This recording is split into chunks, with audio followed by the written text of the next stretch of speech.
एक बाबा था, वो बाबा एक नगर में चला गया अपने चेले चांटी को साथ में लेकर के, और पुराना जमाना था, केलू के मकान ज्यादा होते थे, और जिस वहां मकान में ठहरे, भक्तों ने कहा कि भोजन, बोला भोजन तो कर लेंगे। तो बोला कि कितने बजे? तो बोला 11 बजे लिया ना। तो ठीक है। अब उन भक्तों को लाने में समय लग गया, 11 के लगभग 1 बज गए तो भी अभी तक भोजन नहीं आया। इतने में उन्होंने कहा गुरुजी अब क्या करें, अब बोलो, भूख है। गुरुजी ने मौन थी। बोला कुछ तोड़ फोड़ चालू कर दें।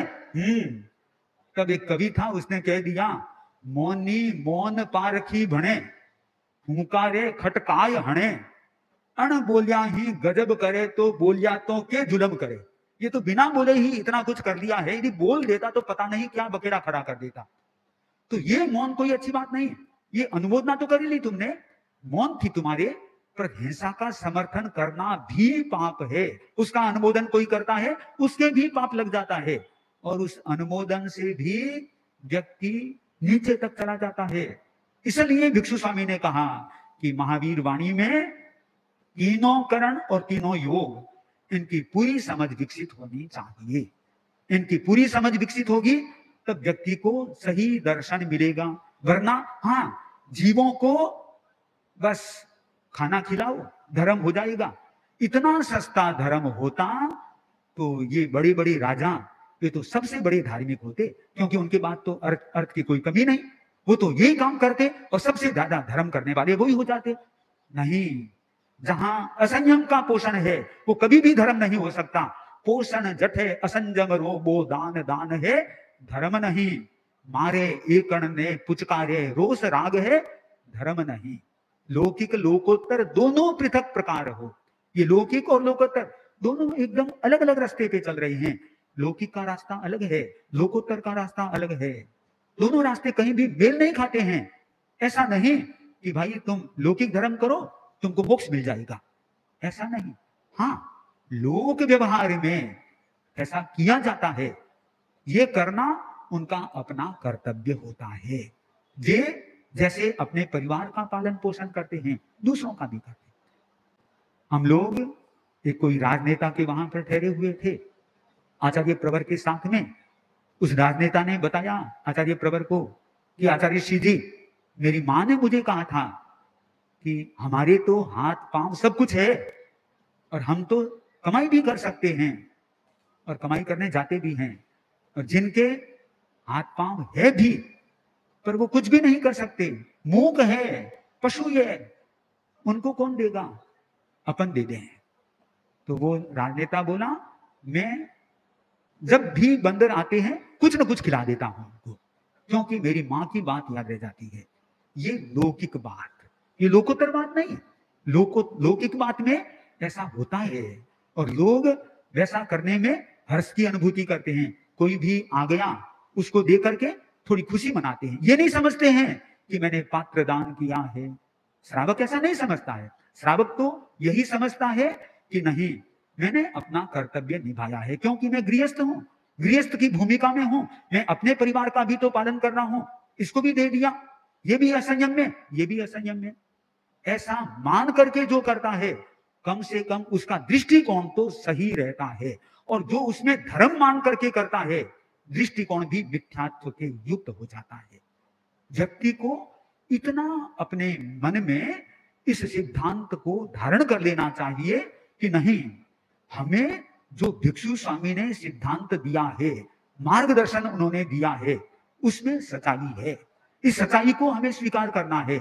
ये हमारे लिए कभी भी मोक्ष का मार्ग नहीं हो सकता। ये असंयम का पोषण है, और जहां असंयम का पोषण होगा वहां मोक्ष का मार्ग पुष्ट नहीं हो सकता।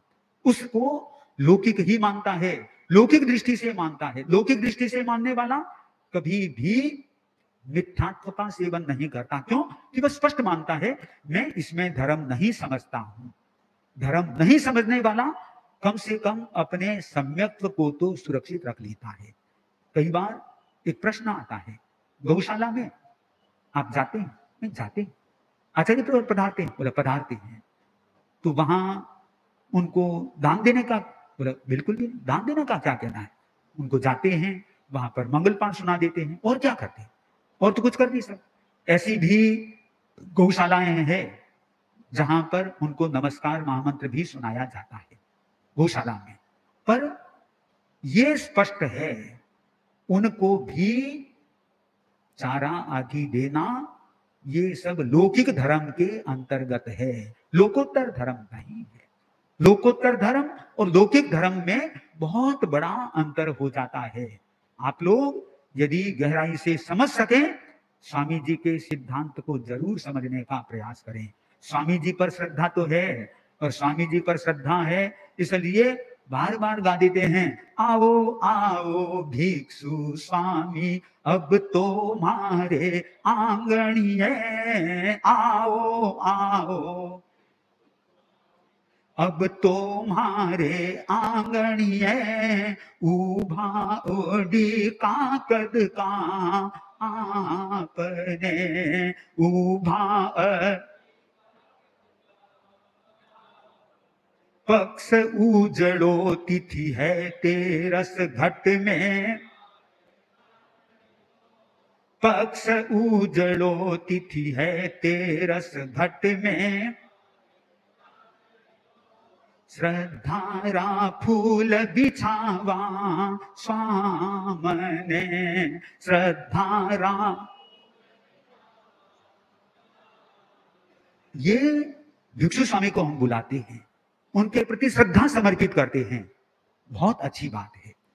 पर इससे और आगे की बात है, उनके दर्शन को भी समझें, उनके उपदेश को भी समझें। वीतराग सपर्यात है तवाज्ञा पालनम कुरु, आज्ञारद्धा विराद्धा च शिवाय च भवाय च। हे वीतराग प्रभु, आपकी सपर्या से, आपकी पूजा से मैं आपकी आज्ञा का पालन करूं, इसको श्रेष्ठ मानता हूं। आपकी पूजा तो मैंने मान लो की अथवा नहीं भी की, पर आपकी आज्ञा का पालन कर दिया तो मैंने बहुत कुछ कर दिया।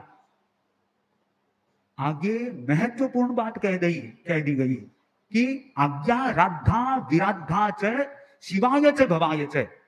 जो प्रभु की आज्ञा की आराधना कर लेता है वह तो मोक्ष के लिए हो जाती है, और जो प्रभु की आज्ञा की विराधना कर लेता है इस संसार के लिए हो जाती है, भव भव में भटकने के लिए हो जाती है। उनकी सपर्या तो कई बार करें न करें, पर उनकी आज्ञा की आराधना अवश्य करें।